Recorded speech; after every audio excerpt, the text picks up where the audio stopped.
하나님의 말씀은 잠언 13장 12절에서 25절까지의 말씀입니다. 잠언 13장 12절에서 25절까지의 말씀입니다. 제가 주의 말씀을 봉독하겠습니다. 소망이 더디 이루어지면 그것이 마음을 상하게 하거니와 소원이 이루어지는 것은 곧 생명나무니라. 말씀을 멸시하는 자는 자기에게 패망을 이루고 계명을 두려워하는 자는 상을 받느니라. 지혜 있는 자의 교훈은 생명의 샘이니 사망의 그물에서 벗어나게 하느니라. 선한 지혜는 은혜를 베푸나 사악한 자의 길은 험하니라. 무릇 슬기로운 자는 지식으로 행하거니와 미련한 자는 자기의 미련한 것을 나타내느니라. 악한 사자는 재앙에 빠져도 충성된 사신은 양약이 되느니라. 훈계를 저버리는 자에게는 궁핍과 수욕이 이르거니와 경계를 받는 자는 존영을 받느니라. 소원을 성취하면 마음에 달아도 미련한 자는 악에서 떠나기를 싫어하느니라. 지혜로운 자와 동행하면 지혜를 얻고 미련한 자와 사귀면 해를 받느니라. 재앙은 죄인을 따르고 선한 보응은 의인에게 이르느니라. 선인은 그 산업을 자자손손에게 끼쳐도 죄인의 재물은 의인을 위하여 쌓이느니라. 가난한 자는 밭을 경작함으로 양식이 많아지거니와 불의로 말미암아 가산을 탕진하는 자가 있느니라. 매를 아끼는 자는 그의 자식을 미워함이라. 자식을 사랑하는 자는 근실이 징계하느니라. 의인은 포식하여도 악인의 배는 줄이느니라. 아멘. 오늘 말씀은 계속해서 솔로몬의 잠언으로 이어져 나가고 있습니다. 오늘은 특별히 14절과 15절 그리고 20절의 말씀을 통해서 지혜로운 자와 동행하는 것이 얼마나 중요한지를 함께 묵상하기를 원합니다. 세상에 누구도 홀로 설 수 없고 또 홀로 살아갈 수가 없는 것 같습니다. 사람들 모두 반드시 누군가의 영향을 받으면서 살아갈 수밖에 없고 또 그 영향을 받아서 우리의 삶의 태도와 생각과 행동들이 이루어져 나가고 있습니다. 따라서 우리의 인생을 보다 더 지혜롭게 또 거룩하게 또 살기를 원하는 사람들은 반드시 지혜자와 함께 가까이 해야만 할 뿐더러 또 그로부터 거룩한 영향력을 받아야 할 것입니다. 14절과 15절을 함께 보시겠습니다. 지혜 있는 자의 교훈은 생명의 샘이니 사망의 그물에서 벗어나게 하느니라. 선한 지혜는 은혜를 베푸나 사악한 자의 길은 험하니라. 아멘. 여기서 지혜 있는 자는 어떤 사람일까요? 하나님의 말씀을 두려워하고 또 그것을 자기의 삶으로 또 지침으로 삼는 사람일 것입니다. 그런 사람이 베푸는 교훈이란 어떤 것일까요? 잘못된 길을 가는 사람들을 잘못된 길로 가지 않도록 교훈하고 또 그 길을 떠날 것을 권면할 뿐만 아니라 하나님을 경외하는 것이 지혜의 근본이고 또 명철이라는 것을 알도록 인도하는 가르침일 것입니다. 그것이 또 생명과 구원으로 인도하는 그런 교훈일 것입니다. 본문은 이러한 지혜의 교훈이 이 지혜의 교훈을 들을 때 당시에는 귀찮고 또 불편한 것이 될 수가 있겠지만 또 그것이 우리의 삶의 생명이 되고 구원으로 인도하는 그런 교훈이 된다라고 말씀하고 있습니다.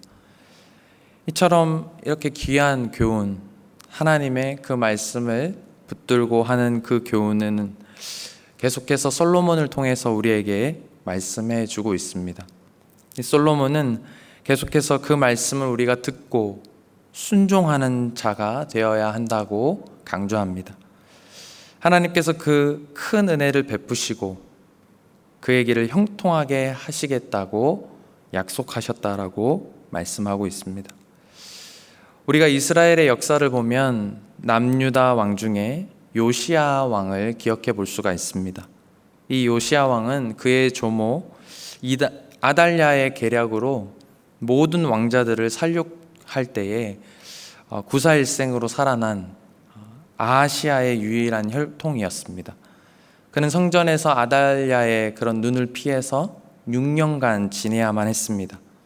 그리고 제사장 요야다의 도움을 받아서 아달랴가 패하기까지 기다렸습니다.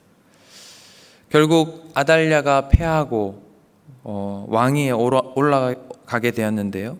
그때 이 요아스의 나이는 7살밖에 되지 않았습니다. 그러나 그에게는 영적인 지도자가 있었죠. 제사장 요야다가 있었기 때문에 그는 하나님의 뜻에 합한 정치를 해 나갈 수 있는 그런 성군이 될 수 있었습니다. 그런데 그의 영적 아버지였던 요야다가 죽자 어떤 일이 벌어졌습니까? 그는 올바른 교훈을 버리고 악한 자들의 교훈을 따라서 우상을 섬기는 일에 그리고 악을 행하는 일에 앞장서게 되었습니다. 그를 향해 하나님의 말씀을 대언하는 그 요야다의 아들 스가랴조차도 돌로 쳐 죽이는 죄를 범하고 마는 그런 악한 왕이 됐다라는 것을 우리는 기억해 볼 수가 있습니다. 그 결과 그의 삶의 마지막은 어떻게 되었습니까? 아람 군대의 공격을 받아서 크게 패할 수밖에 없었고 또 비참한 최후를 맞이하게 되었던 그 요아스의 삶은 우리에게 큰 교훈을 줍니다. 이것이 바로 지혜자와 함께 가까이 한 자와 또 어리석은 악한 자와의 가까이 한 자의 그런 어떤 결과로 삶을 마감하게 되는지를 보여주는 단적인 실예라 할 수가 있겠습니다. 이를 감안했을 때 우리는 오늘 본문을 통해서 정말 하나님과 또 그 하나님의 말씀을 가까이 하는 것을 게을리해서는 안 된다라는 것을 우리는 교훈을 삼을 수가 있습니다. 왜냐하면 하나님의 말씀이 곧 우리에게 지혜이고 생명의 샘이기 때문입니다. 지혜의 말씀을 떠난 인생은 결코 평탄한 인생을 살아갈 수가 없습니다.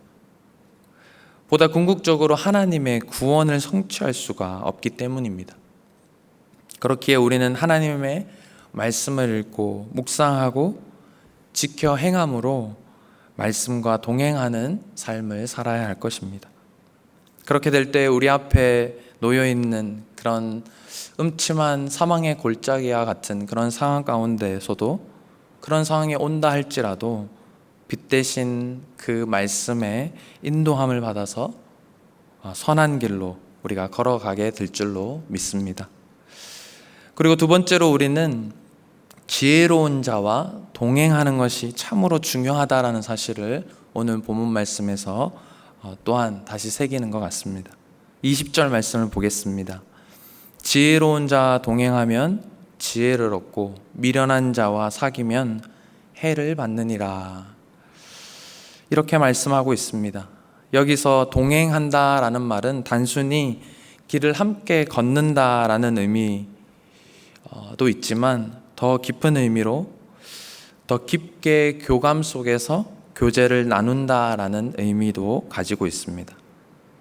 즉 전인격적으로 교제하고 만난다라는 것입니다. 또 미련한 자와 사귄다라고 하는 이 사귄다라는 말은 가축 등을 돌보다라는 그런 의미로서 특별히 어떤 대상에 대해서 관심을 가지고 주의를 깊게 살피는 것을 가리킨다라고 합니다. 이 역시 어떤 대상에서 적극적으로 관심을 보이고 그 대상의 생각과 행동에 함께 적극적으로 동참하는 교제라 할 수가 있습니다. 그런데 본문은 누구와 만나고 교제하는가에 따라서 그 결과는 판이하게 다르다라는 것을 우리에게 말씀하고 있습니다. 20절 말씀과 같이 지혜자와 함께 교제하고 만난다는 것은 우리에게 지혜를 얻게 해준다라고 말씀합니다. 반면에 미련한 자와 교제하면 그와 사귀면 어떻게 됩니까? 도리어 그 교제를 나누는 자에게 해를 가져다 줄 뿐이라고 말씀하고 있습니다. 이것은 우리가 어떤 생각과 자세로 세상을 살아가는지도 중요하지만 우리가 누구와 관계를 맺고 깊은 교제와 만남을 가지고 살아가는 것이 역시 너무나도 중요하다라는 것을 우리에게 말씀합니다. 특별히 솔로몬은 이 잠언 말씀을 통해서 계속해서 우리의 만남의 중요성을, 그 만남에 대한 문제를 다루고 있습니다. 남자와 여자와의 만남, 친구와 친구와의 만남, 그런 만남들에 의해서 인생에 미치는 영향력이 얼마나 큰지를 언급하고 있습니다. 사람이 이성을 만나고 사람을 사귀는 데 있어서 가장 기본적인 조건이 된다라고 하는 것은 서로 간의 그런 뜻과 생각이 어느 정도 일치해야 사람들이 만남을 원합니다. 우리 그리스도인들은 어떤 만남이 되어야 할까요? 이 세상에 소망을 두지 않고 장차 다가올 하나님의 영광스러운 그 나라에 대한 소망을 두고 또 하나님의 말씀을 붙들고 서로 사귀고 또 나누며 교제하며 나아가는 그런 사람들이 되어야 할 줄로 믿습니다. 그러므로 우리는 이러한 소망을 함께 바라보며 그 나라의 주인이신, 하나님 나라의 주인이신 하나님의 뜻대로 살아나가는 성도의 교제에 힘을 써야 할 것입니다. 그런 의미에서 우리에게 허락하신 이 공동체, 하늘의 공동체뿐만 아니라 목장, 그 모든 모임들이 하나님께서 기뻐하시는 모임들이 되어야 할 줄로 믿습니다. 또 우리에게 허락하신 그 만남이라 생각하며 주의 이름으로 모이기를 힘써야 할 것입니다. 특별히 목장 재편성을 또 계획하고 있는 가운데 정말 하나님의 그 계획하심과 또 선한 인도함을 기대하는 마음으로 기도하며 그 목장 재편성을 또 맞이하시는 모든 성도님들이 되기를 소망합니다. 그 가운데 서로의 믿음을 확인하고 또 서로 새로 또 만난 그 목원들과 함께 또 기도해주고 또 말씀 가운데서 신앙의 안에서 지혜로운 성도의 교제가 이루어지는 그런 목장 모임들, 우리의 모든 부서의 모임들이 되기를 소망합니다. 오늘 여러분들은 어떤 만남을 계획하고 있으십니까? 하나님과의 만남을 가장 중요하게 여기시는 저와 여러분이 되기를 소망합니다. 또한 우리가 아무리 찾고 찾아도 만날 수 없었던 그 하나님께서 직접 우리에게 찾아와 주시고 또 만나 주신 것을 기억하시길 바랍니다. 2000년 전에 우리의 죄를 위해서 십자가에서 대신 피 흘려 돌아가시고 또 3일 만에 다시 살아나시기 위하여 오신 그 예수님을 기억하시며 그 예수님과의 만남을 오늘 사모하시며 나아가시면 좋겠습니다. 그리고 또한 예수님과의 그 만남을 통해서 우리가 지혜로운 자가 되어 또 오늘 만나는 모든 사람들에게 선한 영향력을 끼치는 저와 여러분의 오늘의 삶이 되기를 주님의 이름으로 축복합니다.